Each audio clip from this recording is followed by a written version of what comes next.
Hi everyone, Gian here. Our Bible verse for today is all about Isaiah 9, verse 7 to 6. So, kung nasa ang mundo ka man ngayon, kapag ang totoo, lahat naman ng tao gusto magbago eh.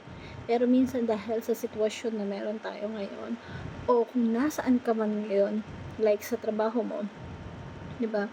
Minsan kahit gusto mong magbago, pero meron tayong mga nakasanayan na pag-uugali or na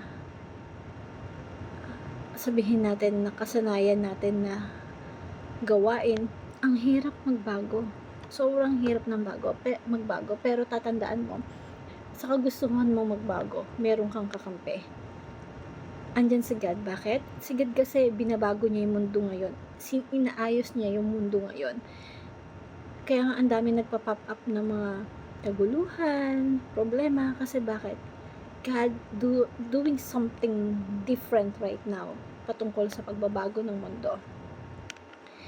And maling-mali yung katuruan na magiging pagbabago ka, na tinatawag kang salt and light of this world, at the same time hindi naman mabuti mundo, 'di ba? So kaya nga sinasabi ni Jesus Christ, go disciple the nation. So ang totoong katuruan is si God nasa process ngayon ng pagsasaayos ng mundo. At kung ikaw ay meron kang adhikain na magkaroon ng pagbabago dito sa community, sa family, sa bansa natin, may kakampi ka. Kakampi mo ang Panginoong Jesucristo. And by the way, siya talaga yung spearhead, siya yung nangunguna sa pagbabago dito sa mundo. Imbitado niya lang tayo, dinamay niya lang tayo. So, itong topic na to is Isaiah chapter 9 verse 6-7. Ang sabi po dito, nung pinanganak yung Panginoong Jesucristo, ano yung impact niya dito sa mundo? At makikita natin yung mundo, inaayos niya ngayon. So, sabi dito, for us to child is born, to us a son is given, and the government will be on his shoulders. And he, kumbaga nakaatang yung pamamahala sa balikat ng ating Panginoong Jesucristo. And he will be called Wonderfully Counselor, Mighty God, Everlasting Father, Prince of Peace. Imagine mo, may pinanganak na Prince of Peace. Pero yung mga ibang Kristiyano pinaniniwalaan na pagulo ang mundo. So, sabi dito, of the greatest of his government and peace there will be no end. Of the increase, yung paglaganap, na pinaka-literal na translation na abundance, yung kasaganaan na kanyang pamamahala ay hindi magwawakas. He will reign on the David's thrones on his kingdom, established and holding with justice and righteousness from the time on. So, simula ng kapanganakan ng ating Panginoong Jesucristo ay nagsisimula na yung kanyang paghahari, pagsasaayos dito sa mundo. So, kung ikaw ay nagsisimula na ng pagbabago dito sa mundo, ikaw na ay bagong nilalang. So, from that time on, na pinanganak yung ating Panginoon si Jesucristo, is the zeal of the Lord Almighty will accomplish this. Yung Diyos mismo ang magsasagawa nito. Sapagkat sa atin ipinanganak ang isang bata, sa atin ay ibinigay ang isang anak na lalaki. Nung pinanganak siya, kakampi natin siya. And tinawag niya lang tayo para samahan siya sa isang misyon na maging parte ng pagbabago dito sa mundo. Sapagkat ibinigay sa atin yung nag-iisang anak na lalaki at yung pamamahala ay nakaatang sa kanyang balikat. At ang kanyang pangalan ay tinawag na kamanghamanghang tagapayo, prinsipe ng kapayapaan. Yung paglago ng kanyang pamamahala is nakaatang sa kanya yung pamamahala. Yung paglago ng pamamahala niya at kapayapaan ay hindi magwawakas. So, pinaliwanag niya to dun sa Matthew chapter 15, yung kaharian niya, kaharian ng langit, parang master seed na itinanim dito sa mundo. Nagsimulang pinakamaliit, pero later on, naging pinakamalaking halaman na nasakop yung buong hardin. So, ibig sabihin ng pinakamalaking halaman sa Eden. So, kung hindi mo pa naintindihan, hindi mo pa na-gets na lumalago yung kaharian niya, parang siyang yeast na hinalo sa masa ng tinapay. Hindi nakikita, hindi obvious, hindi visible sa mata. Pero nung hinalo at niluto na, nakita mo umalsa yung buong tinapay. So, ano ibig sabihin nito?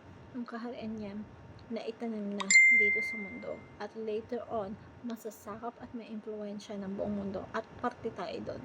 So, kung nakikita mo yung mundo ngayon, or kaya yung pamilya mo magulo, simulan mo yung pagbabago. Kung nakikita mo magulo yung buhay mo ngayon, simulan mo sa sarili mo, simulan mo sa buhay mo yung pagbabago. Ang daming corruption dito sa Pilipinas. So, magsama-sama tayo, magtulungan tayo. Yung paglago ng kanyang pamamahala at kapayapaan ay hindi magwawakas. So, sa trono ng David, si Jesus ay naghahari. Kung, alam mo yun, para alalayan yung katarungan, yung katuwiran na hanggang sa magpakailanman isasagawa ito ng ating Panginoon. So, Jesus is the ultimate catalyst of God, and Jesus is renewing the world right now, and Jesus is doing something behind us na kahit hindi natin nakikita, hindi mo, kumbaga siya yung pinakaalas ng Diyos, yung final solution to the greatest problem of humanity. Kasalanan, kamatayan, si Santanas, lahat yung tinalo ng ating Panginoong Jesus. So, yung lahat ng bansa, idisipulo natin, gawin natin taga-sunod ng ating Panginoong Jesus. Kasama mga Pilipino dun. Imagine mo, marami na pong mga Pilipino ngayon ang nagsisimula ng ayusin ang kanilang buhay, na maging loyal sa ating Panginoon, na maging parte ng pagbabago dito sa ating mundo. Jesus is inviting us to be part of His mission. At sa simpleng bagay na pagbabago ng buhay mo ngayon, pagbabago ng buhay ng pamilya mo ngayon, bilang part of body of Christ, is unstoppable to, patuloy na lalago to, patuloy na lalaganap to sa pamamagitan ng ebanghelyo ng ating Panginoong Jesucristo. And invited ka. Nung sinabi ni Jesucristo sa kanyang mga disciple na go disciple the nation, humayo kayo, akayin ninyo, hikayatin niyo yung mga tao, turuan niyo silang sumunod, turuan niyo silang maging tagasunod ko. Nung inutos ni Jesus Christ yun sa kanila, hindi lang para sa 12 alagad, o hindi lang para sa mga tao ng mga panahon na yun. Ito ay para sa lahat ng Kristiyano, para sa lahat ng nananampalataya kay Jesucristo. Kaya kapatid, ikaw mismo na nandyan, nasa kabala ng screen na to, nakikinig ngayon, invited ka. Kailangan mo lang maging seryoso sa mga bagay na seryoso si Jesus. Sa devotion natin na to, ito yung bagay na hindi pwede natin hindi nababanggit. The Great Commission of God. Kasi sobrang seryoso sa doon. Inalay nga niya yung buhay niya. Inalay nga ni Jesus yung buhay niya para doon sa Great Commission.